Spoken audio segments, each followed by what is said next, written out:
Child Study Center, where our website is really thousands of pages about kids and mental health, mental illness, and how to get kids back their childhood. So it's a really good resource in that way.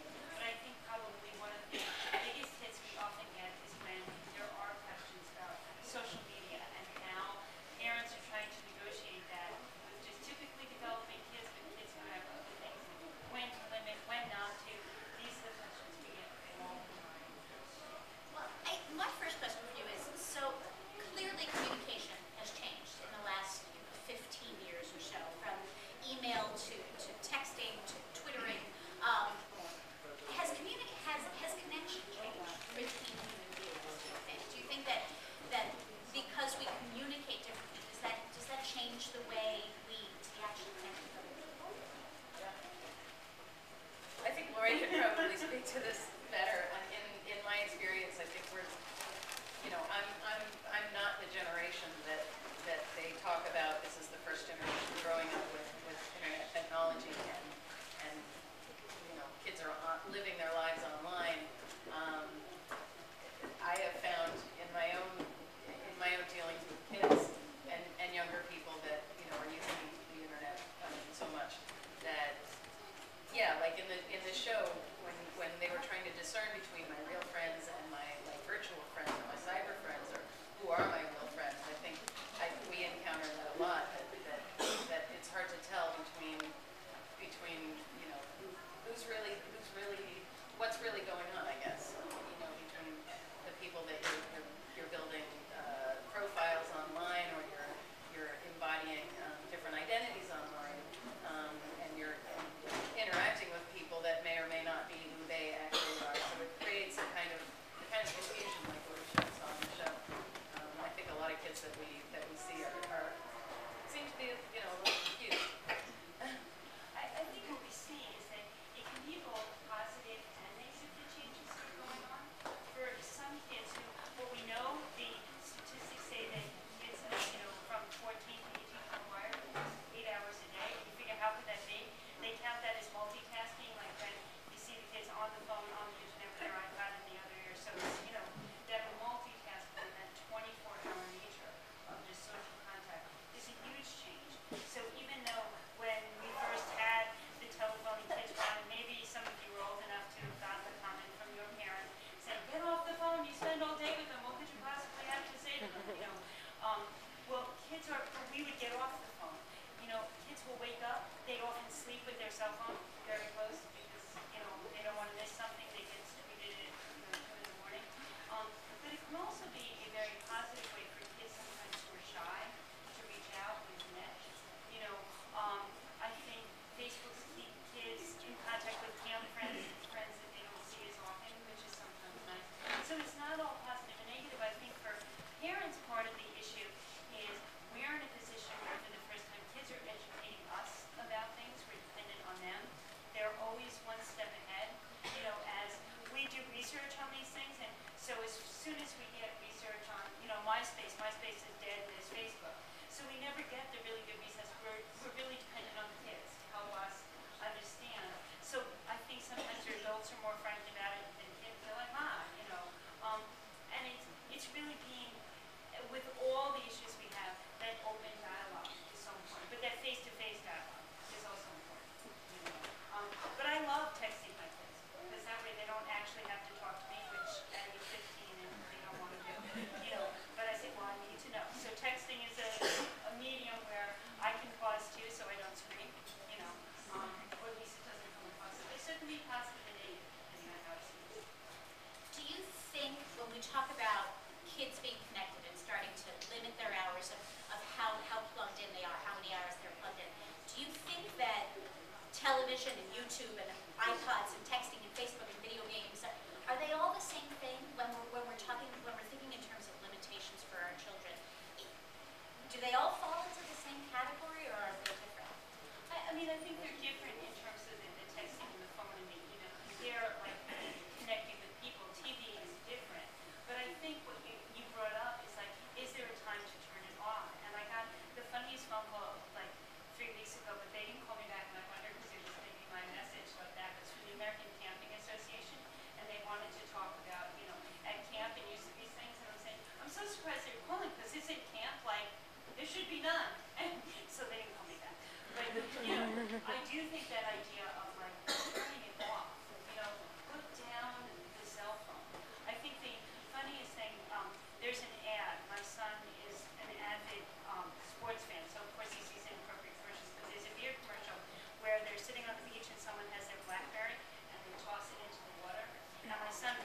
expectation. Well, you have to see this commercial. Where's your BlackBerry? This is what I want to do to it. Yeah. So it's not, it's not always the kids being wired that much, but there's got to be a time of no electronics. And where that limit is sometimes hard for parents to figure out. I think a lot of what we're experiencing now is not so different than when we were all teenagers once. We were all doing irresponsible things sometimes. We all wanted privacy from our parents sometimes. We all wanted to keep secrets. And there's always been a communication gap between parents and kids. And I think just the nature of the online world that creates a potentially bigger distance between the kids that grew up with it and understand it inherently, and the parents that are trying to catch up and trying to learn, like, okay, what's the newest, what's the latest, and it changes in an instant, and the language that the kids are using online changes in an instant, and it can be very scary, and I think it's creating a hysteria in some ways that may or may not be unfounded. Kids are getting on trouble online and are spending 24 hours a day, connected. They're not getting exercise. They have poor nutrition habits, et cetera, et cetera.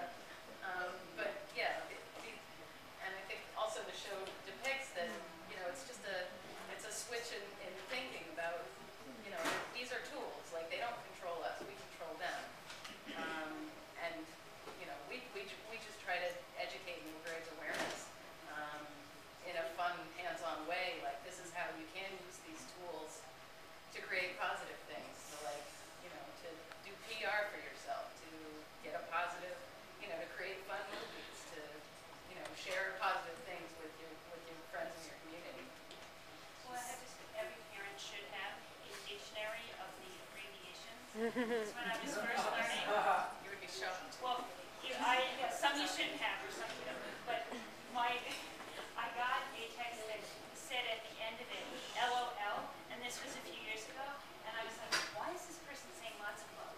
This is a little inappropriate. So, no, it's like, so I was like, even in the play, I'm laughing. Everybody knows this now. It changes as it kind of read it. So our typical audience ranges from age, sometimes as young as 2 to approximately 10, 11, 12 years old, and then our actors are between the ages of 8 and 18. So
social media for kids is putting out there as far as, and I like talking about creating your online resume or profile.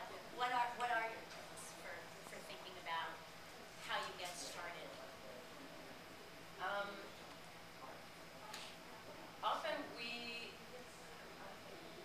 we're going into schools and learning from the kids. What are you into? Like, what do you, what excites you? Who would you want to talk to? Um, Sports, music, dance, video games, fashion. They're all into they're all into something, and they all want to talk about it. We work with the schools to hype they have a career day coming up, or they have a fundraising event or something coming up.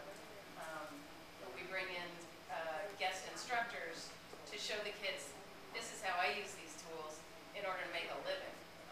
We have somebody that runs a Twitter campaign for Doctors Without Borders and has created incredible, moving campaigns in order to actually help people in the world. We have a graphic designer that comes in and says, I make t-shirts and hats and, and animation, and I make the background for the video games that you play, and that gets kids really really excited to oh, I can use this stuff in a positive, way. And throughout all the fun, hands-on, interactive stuff, we're teaching them how to create, a positive name for yourself. If you create an email account with, sexy lady 43, or you create an email account with, my name is John Smith. Which one, if you're a recruiter or something, which one are you gonna pay attention to? It's just throughout all the fun stuff, we're constantly reminding them to be smart and be safe, and be wary about who you're communicating with online. Think twice. Don't meet somebody in real life that you met online.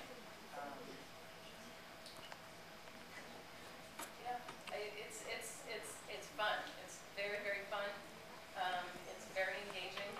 We learn a lot from the kids. Every time we go into a new school, we ask the kids. We ask them a couple of things. How many of you have been involved in some kind of trouble online, cyberbullying, or have had somebody say mean things to you or about you online? Every hand goes up. How many of you kids are on Twitter, Facebook? High fives, just all of them. Every hand goes up. It's astonishing. So, with parents and teachers and social media people, we're hoping to channel all that amazing energy and activity into a positive. What I'm hearing you say is not wait and don't be yourself in in the World Wide Web. That it's but doing positive things and creating things that excite you, because that's going to sort of be this trail that will follow you through your educational career and then your yeah. I mean, it's hard to talk to a 9-year-old about 10 years from now when you're applying to high schools, or 20 years from now when you're thinking about your career, and what you're putting out now is still going to be there.